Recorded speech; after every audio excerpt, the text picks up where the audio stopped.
Hello, I'm Dylan Elliott, and today I will be presenting Climate Change and Saltwater Intrusion, a comparative review of groundwater flow modelling. Now, it's widely accepted that saltwater intrusion is a growing concern in the field of hydrogeology.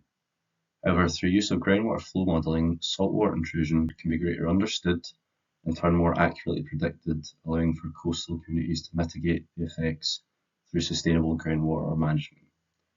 In this presentation, I will explore and compare three case studies, each employing different modelling approaches, allowing us to better understand how groundwater flow modelling can be used to monitor the impacts saltwater intrusion have and develop viable mitigation strategies for this. As you may already know, saltwater intrusion is the encroachment of seawater into freshwater aquifers, resulting in groundwater sources becoming unsuitable for drinking and irrigation.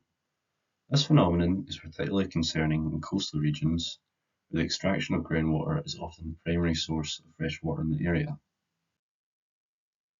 Now, this slide visually represents two key drivers of saltwater intrusion. First is rising of sea levels, and second, groundwater over-extraction. The third driver, not depicted in this infographic, is a change in rainfall patterns, which can lead to inconsistent recharge of freshwater aquifers.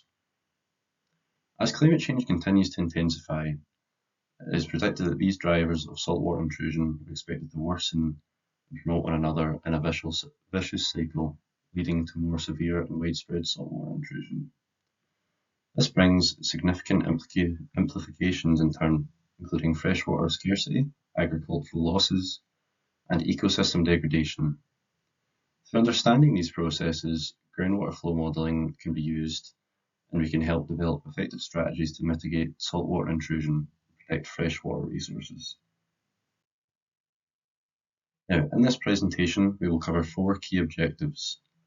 One, to understand how groundwater flow modelling can analyse the impacts of saltwater intrusion and climate change. Two, to compare the different objectives and approaches of modelling used in the three papers. Three, to evaluate the strengths and weaknesses of those models. And finally, four, to synthesise the newly learned insights gained from this modelling process. So, what are the three case studies we will look at? Below in this map illustrates the locations of the three studies and their associated authors. First, on the far left in green, is the 2015 paper by Romanzi et al. Titled Modelling and Management of a Mediterranean Karstic Coastal Aquifer Under the Effects of Seawater Intrusion and Climate Change. Now, this study focuses on karstic limestone aquifer in the Salento Peninsula and will be referred to throughout as the Italian paper, or simply to make it more simple and easy to follow. Next, in red, is the 2016 paper by Abd el-Hamad et al. Titled Simulation of Seawater Intrusion in the Nile Delta Aquifer Under the Conditions of Climate Change. Now, this focuses on a partially confined alluvial aquifer and will be referred to throughout as the Egyptian paper. Now, finally, on the far right in yellow is the 2023 paper by Van et al. Titled Sustainable Groundwater Development in the Coastal Tra-Vin Province in Vietnam under Saltwater Intrusion and Climate Change. Now, this involves a coastal alluvial aquifer in the Tra-Vin Province, Mekong Delta, and again this will be named the Vietnam paper for ease of following throughout. Now, each of these studies uses groundwater flow models to assess saltwater intrusion. However, they differ in their approaches, assumptions, and focus areas. Now, let's begin by examining the objectives behind each of the three case studies. Through understanding the motivations behind these models is crucial, and as different studies prioritise different aspects of saltwater intrusion and climate change impacts. Now, the Italian study aimed to simulate past and present groundwater flow and salinity levels to assess the impacts of future temperature and precipitation changes, and finally to evaluate how human activities influence groundwater and salinity levels, such as groundwater extraction. The Egyptian study focused on simulating seawater intrusion under three key stressors: rising sea levels, excessive groundwater extraction, and then finally their combined effects. Additionally, the study validated that these models by comparing them to existing CWAT simulations. Now, lastly, in the Vietnamese study, they concentrated on analysing groundwater abstraction and climate change, investigating the presence of inland trapped saltwater, and assessing the effectiveness of managed aquifer recharge, or MAR, as a mitigation strategy. Now, while all of these studies analyse saltwater intrusion, you'll notice that they differ in their focus areas, which in turn shapes the conceptual models and modelling methodologies used. Next, let's look at how each of these studies conceptualised their groundwater system. Now, as you should already know, conceptual models show a simplified representation of a groundwater system, summarising our understanding of the hydrogeological structures, flow processes, and interactions present in the system. Now, for the Italian paper, the conceptual model was produced showing a cross-section of the area, illustrating key groundwater inputs and outputs, as well as the lithology of the subsurface. Though simple, this is an effective method for visualising the lithology. However, it lacks detail of the aquifer positions and general dimensions of the subsurface. The Vietnamese paper constructs a high-definition 3D conceptual model, which effectively illustrates the layers within the system of aquitards and aquifers. Now, though more time-consuming than the Italian paper, the results in turn mean that they're more accurate and useful moving forward with the modelling process. Now, in stark contrast, the Egyptian paper does not provide a conceptual model visual, instead simply describing the nature of the subsurface. Naturally, of the three papers, this is the weakest in representing the groundwater system present, as it limits the visualisation of the subsurface. Now that we understand the conceptual models, let's examine the modelling methodologies used in each study. Now, within this slide is a high-level summary table. However, the following 3 slides will provide further information with supporting figures from the reports.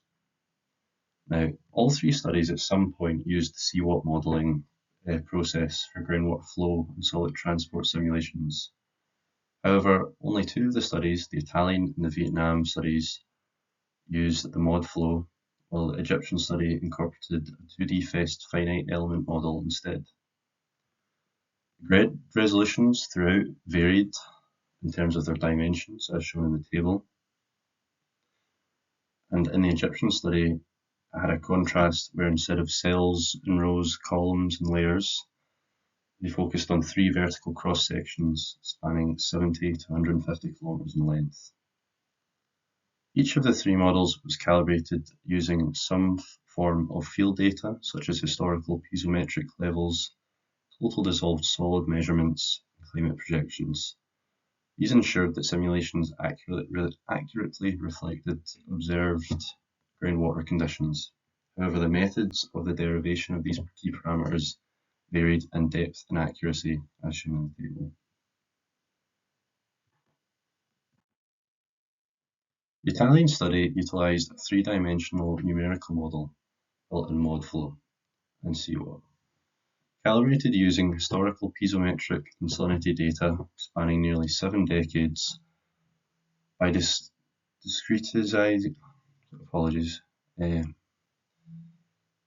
by breaking the aquifer into 155,200 rectangular cells. The model captured regional groundwater flow dynamics, salinity and migration patterns. The study also incorporated PEST for parameter optimization and GIS for precipitation and evapotranspiration data, ensuring the reliability of the modelling process. Below are some figures taken from the report. Now, for the Egyptian study, they focused on the vertical cross sections, as described previously, rather than a full 3D model. Using the 2D FEST to simulate transient density-driven flow and solute transport, they also ensured the reliability of results were cross-validated against existing CWAT simulations, comparing the modelled and observed total dissolved solid distributions. As said previously, the 3 cross-sections, each spanning from 70 to 150 kilometers in length, allowed for a detailed examination of the saltwater intrusion under rising sea levels, increasing groundwater abstraction, and a combination of both, as shown in the figures below in A, B, and C. Finally, in the Vietnamese study, they developed a multi-layered mod flow and CWAT system with a fine spatial resolution to represent a complex groundwater salinity interactions. Calibration was conducted using total dissolved solid data from electroconductivity surveys and groundwater level observations over a 9-year period from nearby wells. Notably, this study integrated future climate projections to assess long-term impacts, making it particularly relevant and reliable for groundwater management planning. While each of these models provides valuable insights into the saltwater intrusion, they also have limitations. Here, in this slide, are shown some strengths and limitations from each paper. I'll highlight one from each paper of one strength and one limitation for each study. The Italian study stands out for its comprehensive hydrogeological representation, integrating various factors such as topography, lithology, and anthropogenic influences. However, it assumes that the karst system behaves like a continuous porous medium, which may not fully capture the complexity of the referential flow paths. The Egyptian study is notable for its coupled flow and solid transport modeling, which allows for an accurate simulation of the saltwater intrusion dynamics. However, a limited spatial coverage due to its 2D approach restricts its applicability for regional scale predictions.